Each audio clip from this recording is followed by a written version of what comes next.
ఆడపిల్ల అనే ఈ పదం నాకెందుకో కాస్త బాధని, కాస్త తేడాని చూపిస్తుందన్న.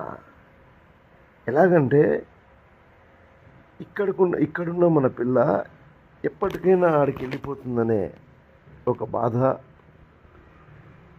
అక్కడి నుంచి ఇక్కడికి వచ్చిన పిల్లపై అక్కడి నుంచి వచ్చిన పిల్ల అనే ఒక తేడా కనిపిస్తుంది. కాబట్టి కూతురు అంటే బాగుంటుంది.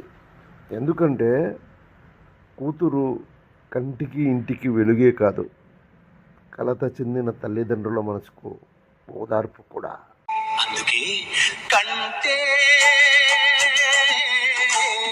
కూతుర్ని కనాలిరా, మనసుంటే మగాడిలా పెంచాలిరా.